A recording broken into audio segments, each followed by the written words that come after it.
খুমটাইৰ দাধৰা বাৰেঘৰীয়াত বাঘৰ আতংক দীৰ্ঘদিন ধৰি অঞ্চলটোত পোহনীয়া গৰু ছাগলী ভক্ষণ কৰি বাঘে সৃষ্টি কৰিছে আতংকৰ আফুৱা গাঁও কমাৰ গাঁও ভকতীয়া গাঁও বঙাল গাঁও আদি অঞ্চলত বাঘৰ মুক্ত বিচৰণত শংকিত হৈ পৰিছে এতিয়া স্থানীয় ৰাইজে যোৱা নিশা বাৰেঘৰীয়াৰ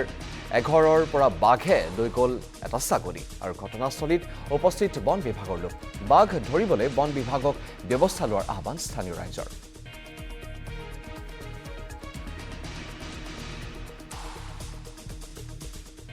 টা 11:25 হৈছে এটি গোহালিত এটি গিৰিপকে যেটো উঠি যায় এটা শব্দ আৰু মৰ চিঞৰ বুলি কয় যেটো গৰু পালি খুব চিঞৰ শুনিলোঁ চিঞৰ শুনি পেলাই মই বাহিৰলৈ ওলাই আহি পেলাই দেখিছোঁ যে গৰু পালিটো এটি বাঘে মোৰ ঘৰৰ কাষত থকা লোৱাডুং নামৰ জানটোৰ ফালেদি লৈ আহিলে আৰু এই ক্ষেত্ৰত আমি বন বিভাগক অনুৰোধ জনাইছোঁ যে বন বিভাগে অতি সোনকালে যে বিহিত ব্যৱস্থা কৰি